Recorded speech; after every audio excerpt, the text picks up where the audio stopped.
à cette édition du Festival Pluriel pour le film, ton premier film, Rabia, qui était en compétition officielle, un film qui a profondément marqué les jurys et qui marquera, j'en suis certain, les spectateurs à la sortie, en début décembre, le 4 décembre. 4 décembre, oui. Donc je voulais savoir un petit peu ce premier film, c'est assez dingue de se dire qu'un film aussi abouti, aussi construit, aussi maîtrisé d'un point de vue technique, autant que dans la direction d'acteur et dans son sujet, un sujet coup de poing, soit un premier film, mais c'est la réalité. Ce travail, c'est un travail de longue haleine, c'est une histoire qui t'a été amenée. Raconte-nous un petit peu la genèse du projet. Alors déjà, j'étais très bien entourée par une équipe de techniciens formidables. Donc c'est un travail qu'on a fait collectivement sur plusieurs années. D'abord, c'était des recherches avec une journaliste qui s'appelle Céline Martelet, et en partie Edith Bouvier aussi, qui m'ont aidé à rencontrer des jeunes femmes qui sont rentrées de Syrie et qui étaient prêtes à me raconter leur histoire. Donc le film est entièrement basé sur leur récit. Après, le travail de scénario que j'ai fait avec Samuel Doux consistait à trouver une trame narrative là-dedans, un fil rouge, un destin d'un personnage qui petit à petit va devenir c'est une descente aux enfers. Donc il fallait structurer ça, il fallait trouver une dramaturgie autour de ça. Et puis le travail avec Agnès Godard pour la lumière, avec Dan Bevan pour les décors. On a tourné à Sarlat et en Jordanie, donc il fallait créer des intérieurs et des extérieurs qui fonctionnent ensemble. Et voilà, ça s'est fait comme ça, petit à petit.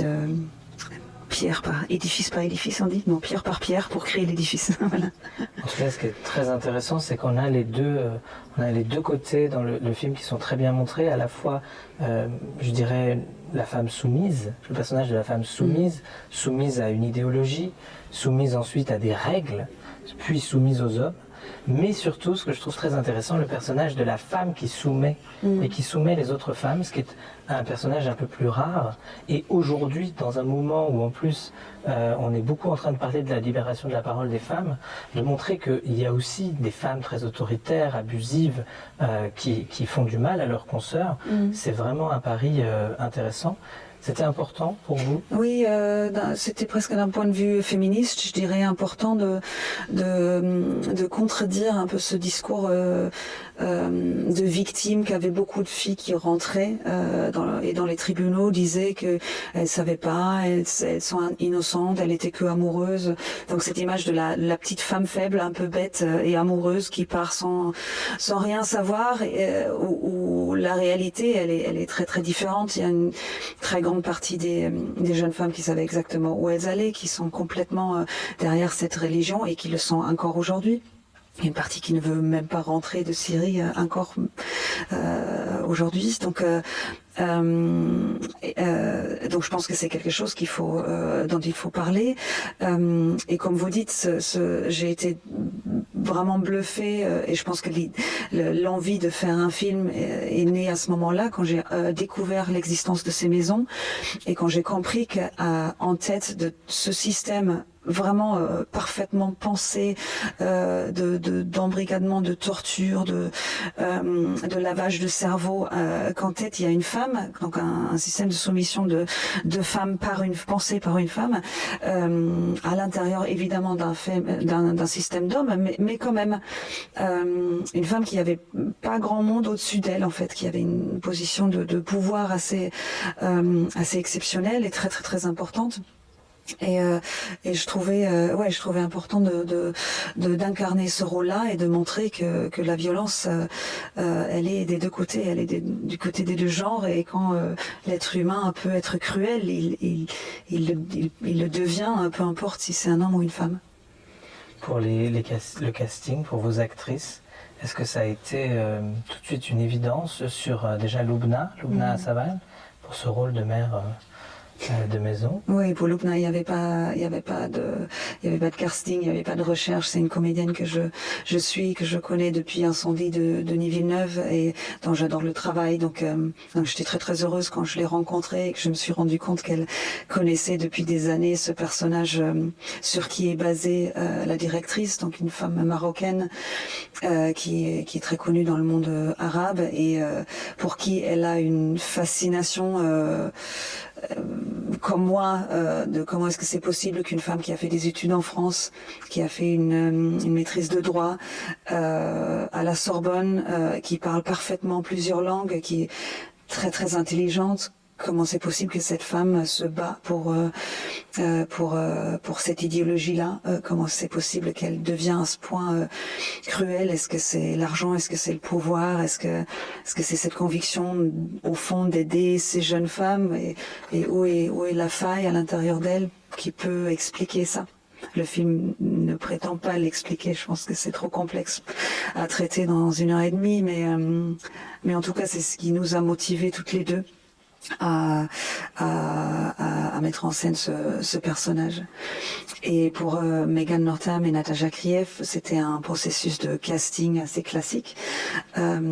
C'est Marlène Serour, ma directrice de casting, qui me les a fait rencontrer et pour les deux, c'était une évidence dès la première séance de casting parce que Megan a la palette de jeux assez incroyable, à la fois d'une dureté et d'une douceur qui rendent crédible à la fois le départ et cette tendresse qu'elle a pour sa copine, mais aussi le fait de prendre le pouvoir sur sur une centaine de femmes et devenir comme une sorte de deuxième directrice de la maison.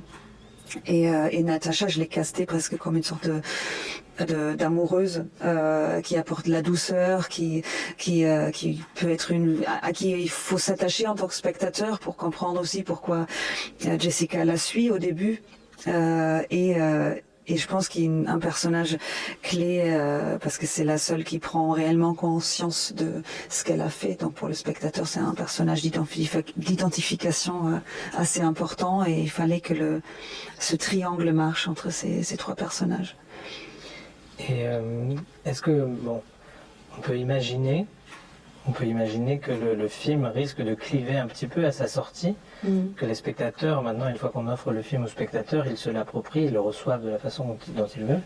Est-ce qu'il y a vous avez commencé les avant-premières, le festival, est-ce qu'il y a un clivage qui se fait autour du film ou est-ce que les gens arrivent bien à comprendre votre propos?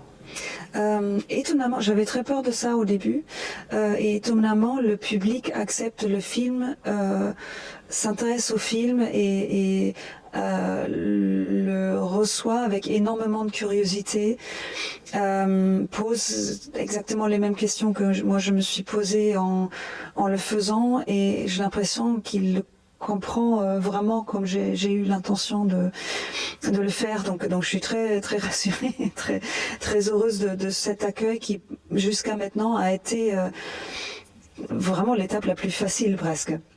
Là où c'était compliqué, c'était à l'étape de l'écriture, mais je sais pas. Dès qu'il trouve un public, le public comprend. Je pense que c'est un sujet dont il faut parler, et très curieux parce que ne connaissait pas ce sujet avant, donc je pense que c'est intéressant aussi d'apprendre à travers un film une réalité qui jusque-là était inconnue. Et surtout les jeunes sont extrêmement curieux par rapport à ce sujet parce qu'il y en a énormément qui ont été approchés sur les réseaux et qui m'ont dit moi aussi j'aurais pu en fait tomber là-dedans si j'avais été moins heureux ou si j'avais moins ma place, ou en tout cas je peux comprendre pourquoi on tombe dans ce piège. Eh bien, en tout cas, merci pour ce film, pour Rabia. Qu'est-ce que ça vous fait d'avoir obtenu le prix du meilleur scénario original? C'est un très très grand plaisir et je le partage avec Samuel Doux, avec qui j'ai coécrit le scénario. C'était un scénario très très long à écrire et et que ce travail soit récompensé me touche particulièrement parce que c'était une des parties les plus dures, je pense, à faire pour rendre justesse à ces filles, où me placer moralement, quel regard porter sur cet univers-là, comment raconter ce personnage, comment aussi aiguiller le regard du spectateur sur ce personnage, comment créer la bonne distance par rapport à ce qu'elle fait, pas être manipulatrice, pas être dans le jugement. Donc c'était très long et donc ça fait plaisir. Merci beaucoup Marieke Engelhardt et merci à vous. Bon courage pour la suite de la tournée. On va faire le maximum pour que Rabia, lors de sa sortie en salle le 4 décembre, soit vue par le plus de spectateurs et de spectatrices en France. Et je souhaite aussi une longue vie internationale au film, car c'est un sujet qui nous concerne, nous directement en France, mais pas que. Ce sont des jeunes femmes du monde entier qui sont victimes de cette intimidation et de cet extrémisme. Oui. Merci. Merci.